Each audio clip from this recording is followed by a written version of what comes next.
Hello दोस्तों, कैसे हो आप सब। आप सभी को प्यार भरा नमस्कार। स्वागत है आपका अपने यूट्यूब चैनल पॉइंट एजुकेटर में। और जैसा आप जानते हैं, मैथ्स की सीरीज जो हमने स्टार्ट कर रखी है उसका आज 4 पार्ट करेंगे। और इससे पहले अगर आपने नहीं देखी हैं तो चैनल पर जाकर देख सकते हैं। बेसिक से हम एडवांस लेवल यानी कोई भी टॉपिक करेंगे, पहले उसके बेसिक समझाऊंगी, उसके बाद हम उससे रिलेटेड क्वेश्चन करेंगे जो एग्जाम्स में पूछे जाते हैं। और कोई भी एग्जाम की तैयारी कर रहे हो सभी के लिए ये इंपॉर्टेंट रहते हैं। और आज हम करने वाले हैं फैक्टर्स एंड मल्टीपल्स। अब आपको पता होगा कि एचसीएफ और एलसीएम से रिलेटेड क्वेश्चन आते हैं, लेकिन पहले हम फैक्टर को समझेंगे, गुणनखंड को समझेंगे और उसके बाद हम एचसीएफ निकालना सीखेंगे। तो फैक्टर्स और मल्टीपल्स क्या होता है, और हिंदी में भी मैं करवाती हूँ, इसलिए आपको दोनों ही मीडियम मिलेंगे, हिंदी और इंग्लिश। फैक्टर्स और मल्टीपल्स। सबसे पहले तो इनका कंफ्यूजन दूर करती हूँ। फैक्टर होता है गुणनखंड, गुणनखंड, और ये होते हैं गुणज। हिंदी में इनको कहते हैं गुणज। अब नाम में ही है गुणनखंड यानी गुणा के खंड, ठीक है, गुणा के खंड। गुणज गुणा से उत्पन्न, ज क्या होता है, ज होता है उत्पन्न करने वाला, ठीक है। तो गुणा से जो उत्पन्न है यानी मल्टीप्लाई करके जो हम आंसर निकाल रहे हैं वो हमारा मल्टीपल होता है। और फैक्टर क्या होता है, हम उसके टुकड़े बनाते हैं। अब कैसे, देखो, मान लो हमारे पास नंबर है 12, ठीक है। अब इसको ये कहें कि भाई किस किस टेबल में आता है, ये 2 6 जा 12, तो ये हमने गुणा करके टुकड़े बना दिए, तो ये दोनों तो क्या हो गए, इसके गुणनखंड। और अगर ये कहें कि 2 का मल्टीपल, अब 2 की टेबल में 12 आता है, तो 2 का मल्टीपल क्या हो गया 12, 2 का मल्टीपल, 6 का मल्टीपल 12। तो 12 यानी इसका मतलब एक बात समझो, मल्टीपल होते हैं वो उस नंबर से बड़े होते हैं, ठीक है, और फैक्टर होते हैं वो उस नंबर से छोटे होते हैं। इतना क्लियर हुआ। अब किसी भी नंबर के फैक्टर को डिफाइन करना हो कि फैक्टर वास्तव में होता क्या है, तो क्या लिखेंगे, व्हाट इज फैक्टर। तो फैक्टर वो नंबर होता है जो किसी दी हुई संख्या को एग्जैक्ट डिवाइड करता है, पूर्णतः विभाजित करता है। जैसे 2 से अगर 12 को डिवाइड करें तो रिमाइंडर कितना बचेगा भाई, 0, ठीक है। 6 से डिवाइड करें तो कितना बचेगा, 0। और अगर 4 से करें तो 4 3 जा 12, तो इसका मतलब 4 भी इसका फैक्टर है, ये इसको पूरा डिवाइड कर रहा है। 3 भी इसका फैक्टर है, तो 12 के फैक्टर 2 6 4 3 ये सारे हो गए। अब हम करेंगे कि फैक्टर निकालें कैसे, किसी नंबर के ऑल फैक्टर्स निकालने हो, सारे के सारे, ठीक है। 2 तरह से होते हैं, एक तो प्राइम फैक्टर्स होते हैं, एक ऑल फैक्टर्स होते हैं। तो प्राइम में सिर्फ प्राइम नंबर्स हम रखते हैं, और ऑल फैक्टर में हम कंपोजिट और प्राइम दोनों को ही शामिल करते हैं, ठीक है। कैसे करेंगे देखिए, मान लो नंबर है 42। अब 42 के ऑल फैक्टर्स निकालने हैं, तो सबसे पहले 1 से स्टार्ट करेंगे, क्योंकि 1 is factor of all numbers. 1 है वो सभी का फैक्टर होता है, ठीक है। तो 1 की टेबल में तो सभी आते हैं, हो गया हमारा। इसके बाद क्या ये 2 से डिवाइड है, 2 से डिवाइड कौन से नंबर होते हैं, जिनकी ये इस प्लेस पे इवन नंबर होता है, तो ये 2 से डिवाइड होगा, ठीक है भाई, डिवाइड करके देख लेना, अगर आता है तो बहुत अच्छा है, ठीक है। इसके बाद 3 से डिवाइड होगा, 3 1 जा 3, और फिर 12 रह गया, 3 4 जा 12, इतना हो गया। अब क्या ये 4 से डिवाइड है, नहीं, 5 से नहीं, इसके बाद 6 से है, 6 7 जा 42, ठीक है।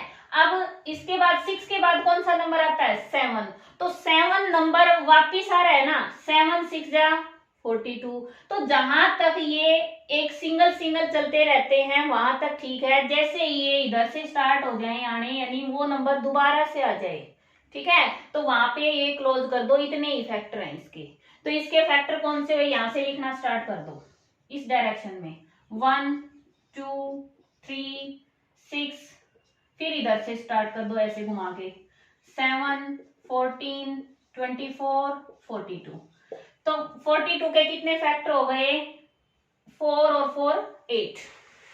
समझ आया नहीं आया? पेपर में कई बार ऐसे सीधा आ जाता है, क्या 12 है वो इसका फैक्टर है, तो आप क्या करेंगे, इससे कर सकते हैं या उस नंबर को डिवाइड करके देख लेंगे, अगर वो एग्जैक्ट डिवाइड करता है तो फैक्टर है, नहीं करता तो नहीं है। ठीक है। अच्छा, इसके बाद एक और फैक्टर निकालने का होता है प्राइम फैक्टराइजेशन। इसमें तो ऑल आ गए, कंपोजिट यानी जो हमारे नंबर हैं भाज्य अभाज्य, तो भाज्य भी है इसमें, कंपोजिट नंबर भी है और प्राइम भी है। और दूसरा तरीका सिर्फ प्राइम फैक्टराइजेशन होता है कि उसमें प्राइम नंबर्स को देखते हैं हम। ठीक है, तो प्राइम फैक्टराइजेशन करना हो इसका तो कैसे करेंगे, ये 42 लिख दिया, प्राइम फैक्टर्स निकालने हैं तो 2 से डिवाइड करेंगे, करो, 2 2 जा 4, 2 1 जा 2, 3 की टेबल में जाता है ये, कितना आ जाएगा 7। ठीक है, अब यहाँ क्या आ गया, 2 3 7, ये मल्टीप्लाई में लिख देंगे, तो ये इसके क्या आ गए, प्राइम फैक्टर्स। क्लियर हुआ? अब इसके बाद हम करेंगे कि एचसीएफ क्या होता है और एचसीएफ किस किस मेथड से निकाला जाता है। एचसीएफ किसे कहते हैं, HCF highest common factor, Hindi में क्या कहते हैं, महत्तम समापवर्तक। इसमें हिंदी में कंफ्यूज मत होना, महत्तम समापवर्तक होता है, लघुत्तम समापवर्त्य होता है। ठीक है, यहाँ समापवर्तक है। अब एचसीएफ को एक और कहते हैं एचसीडी, ये भी कहा जाता है, दूसरा इसको जीसीएम ये भी कहा जाता है। शायद आपने नहीं सुना होगा लेकिन पेपर में कई बार आ जाता है इसका नाम चेंज होके। इसको क्या कहते हैं, हाईएस्ट कॉमन डिवाइजर। ठीक है, हाईएस्ट कॉमन डिवाइजर, सिर्फ यहाँ पे डी चेंज किया है। दूसरा जीसीएम का मतलब क्या है, ग्रेटेस्ट कॉमन मेजर। नोट्स बना रहे होगे साथ साथ, लिखते रहा करो जो मेन पॉइंट लगते हैं वो। ठीक है, तो ग्रेटेस्ट कॉमन मेजर, अब ये इसके नाम हैं, तो कोई भी आ जाए, एचसीएफ एचसीडी और जीसीएम, तीनों का एक ही मतलब है। अब ये हमारा आ गया समापवर्तक क्या होता है, कॉमन फैक्टर क्या होता है। तो कॉमन फैक्टर क्या होता है, कॉमन फैक्टर अब एक में तो होता ही नहीं, मैंने एक का आपको सिखाया है कि फैक्टर्स कैसे निकालें। अब 2 या 2 से अधिक नंबर दे दिए और उनका हमें एचसीएफ निकालना है, तो हाईएस्ट कॉमन फैक्टर, यानी कॉमन फैक्टर वो होता है जब दोनों या 2 से अधिक जितनी भी संख्याएं दे रखी हैं उन सबको यानी उनको एग्जैक्ट डिवाइड करता हो। ठीक है, पूर्णतः विभाजित करता हो। तो जितनी भी संख्याएं हैं उनमें जो कॉमन है, जो जो फैक्टर है कॉमन, वो निकाल लेते हैं, उसको कहते हैं समापवर्तक। और हाईएस्ट का मतलब है सबसे बड़ा, तो जो सबसे बड़ा होगा वो हमारा एचसीएफ कहलाता है। ठीक है, अब कैसे होता है, कैसे निकालते हैं, बात करें मेथड्स की, तो 2 मेथड्स होते हैं जिनसे एचसीएफ निकालते हैं। ठीक है, पहले करेंगे प्राइम फैक्टराइजेशन, प्राइम फैक्टराइजेशन, और दूसरा होता है डिवीजन मेथड, डिवीजन मेथड। अब कैसे होता है एग्जांपल से समझेंगे। मान लो हमारे पास नंबर है 42 और 70, 2 नंबर लेके चल पड़े। अब प्राइम फैक्टराइजेशन में क्या करेंगे, पहले यहाँ लिखा 42 और यहाँ लिखा हमने 70, इसका करेंगे 2 से डिवाइड, 2 1, फिर ये 3 7, इसको करेंगे सीधा 7 पे जा रहा है, कितना आ जाएगा 10, फिर 2 से करेंगे 5। अब देखो 42 is equal to 2 multiply 3 multiply 7, और यहाँ क्या लिखें 70 is equal to 7 multiply 2 multiply 5। अब जो दोनों में है उसको सिलेक्ट करो, दोनों में 2 है, एक पेयर ये हो गया हमारा, दूसरा कौन सा है 7 है, तो 2 मल्टीप्लाई 7 ये हो गया हमारा HCF, कितना आ जाएगा 14। ये तो हो गया हमारा प्राइम फैक्टराइजेशन। अब इसमें डिवीजन मेथड में देखो क्या करेंगे, जो दोनों में से बड़ा नंबर है उसको हम रख लेंगे अंदर, ठीक है, डिविडेंड बना देंगे और दूसरे नंबर को यहां रख दिया, डिवाइड करो 42 1 जा 42, माइनस करेंगे कितना आ गया 8 और ये 2। अब क्या करना है, इसके बाद यहां पर डिवाइड करेंगे, ठीक है, ये जो है ये यहां पे आ गया 42, 28 1 जा 28, इसको माइनस करेंगे कितना आया 4 और ये 1। अब यहां पर क्या आ गया 28, ये आ गया 2, ये आ गया 28, ये 0। जब तक रिमाइंडर 0 आता है तब तक करना है ऐसे, ठीक है, जब तक रिमाइंडर 0 आता है तब तक करना है, और जो लास्ट हमारा ये होगा डिवीजर होगा, यही हमारा आंसर होगा। तो HCF कितना आ गया 14। समझ आए, कौन सा भी तरीका अपना सकते हो, आंसर सेम आएगा। इसके बाद एक दो एग्जांपल और देखते हैं। अब ये क्वेश्चन है, इसमें HCF निकालना है, ठीक है, क्या निकालना है HCF। अब देखो डिवीजन मेथड से कर लें, ये इनमें से ये तो छोटा है तो इस नंबर को तो हम बाहर रखेंगे 70, इनमें से कौन सा भी ले सकते हो अपनी मर्जी से, हमने ये ले लिया, ठीक है, 71 जा 70 ये आ गया, फिर यहां पर 70 रख देंगे तो ये 2 पे गया। अब ये जो आया हमारा 35 से अब जो तीसरा नंबर बच जाता है उसको डिवाइड करेंगे,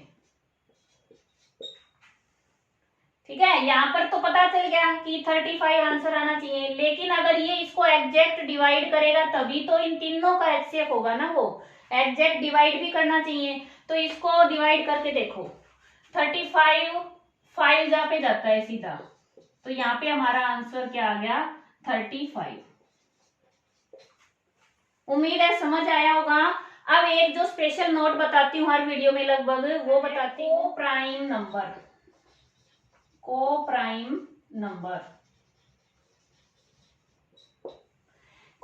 नंबर क्या होते हैं, जिनका HCF है वो 1 हो, ठीक है, मतलब क्या है कि दोनों में दो संख्याएं हैं, 3 हैं 4 हैं, कितनी भी हैं, उनके बीच में अगर 1 ही कॉमन फैक्टर है हाईएस्ट तो वो को प्राइम नंबर्स होते हैं। जैसे कोई भी एग्जांपल ले लें, मान लो 4 है और 15 है, तो 4 के फैक्टर्स कितने बने 2 मल्टीप्लाई 2 और 1 मल्टीप्लाई 4, यही बने हैं। 15 के कितने बने 1 मल्टीप्लाई 15 और 3 मल्टीप्लाई 5, और कौन सा बना है, बस यही है। तो इसके अंदर देखो कॉमन कौन सा है, सिर्फ 1 है, ठीक है, तो हाईएस्ट कॉमन फैक्टर 1 आया, तो ये 4 और 15 क्या है को प्राइम नंबर। कोई भी एग्जांपल ले लेना जिसका हाईएस्ट कॉमन फैक्टर यानी उनके बीच में कॉमन फैक्टर सिर्फ 1 हो और कोई कॉमन फैक्टर ना हो तो वो को प्राइम नंबर्स होते हैं। आज के लिए इतना ही, मिलते हैं नेक्स्ट वीडियो में, और नेक्स्ट में हम मल्टीपल्स निकालना सीखेंगे और उसके साथ LCM भी सीखेंगे। थैंक्स फॉर वॉचिंग, आपका दिन शुभ हो। कोई भी डाउट है तो आप जरूर बताएं, और एक बात भाई प्रैक्टिस जरूर करें। ये जो है वो किसमें है, NCERT की 6th की बुक में है और 3rd चैप्टर है LCM HCF का, तो आप वहां से प्रैक्टिस कर सकते हैं, ठीक है।